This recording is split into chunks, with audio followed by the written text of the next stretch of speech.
10 o'clock news on CBS 2 Chicago. Good evening, I'm Tracy Townsend. And I'm David Curley. He is embarrassed and angry. And tonight, Chicago's top cop, Terry Hillard, says he is going to take action over the sex scandal in his department. Hillard's reaction comes on the heels of a CBS 2 investigation. Last night, you heard from 3 women who say an officer arrested them, then offered to go easy on them in exchange for sex. Pam Zeckman broke this story. She's back now tonight with more. Pam? David and Tracy, the women and their attorneys say this scandal isn't about just one officer. They say his partners and supervisors should be investigated too. If they didn't know what was going on, they should have.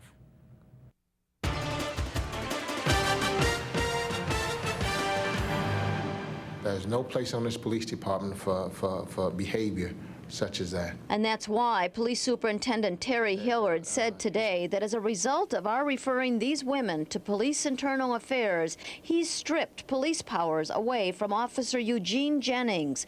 Powers Jennings apparently abused when he wrote these reports, charging the women with soliciting for prostitution. He said that he was Stephen King with a pen when it came to writing police reports. Stephen King, the fiction writer. That meant that basically he could do what he wanted to do. What does he want in this case? He wanted sex.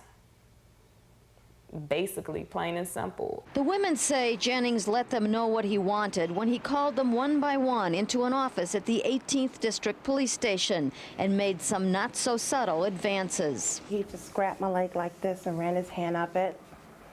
That was letting me know that he was propositioning me. Robin says she rebuffed Jennings' request that she meet him in a hotel to discuss the charges.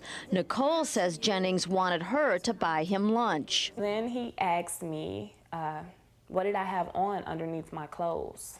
And I said, underwear. He said, you can't just unzip your blouse and let me see. And I said, no. Because they said no, Nicole and Robin believe they spent the night in jail, while 2 other women who said yes spent the night with Jennings at this hotel. 19-year-old Olivia explained why she agreed to his demands. He said, have sex with me. Not would you or could you. You have to have sex with me in order to get out of jail. After taking statements from the 3 women, we've learned Internal Affairs investigators have also obtained hotel registration records, security tapes, and clothing to be tested in a lab, evidence that convinced the superintendent to get Jennings off the street. This individual he stepped over the line, and we're going to go after him.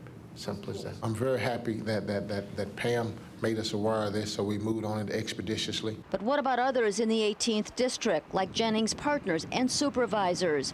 Attorneys for the women say they should have noticed some red flags, like changes in these arrest reports. The charges were apparently reduced for the women who complied with Jennings' demands. And bond records show they were released from jail at 10 on Saturday night, while those who refused his advances weren't released until noon the next day. The department itself had to have turned a blind eye to this. How can this happen under the very noses of watch commanders? Certainly, there's inadequate supervision of the situation. Asked today if others were involved, the superintendent said, I don't know, and I'm hoping not, but that's one of the things that the investigation will prove.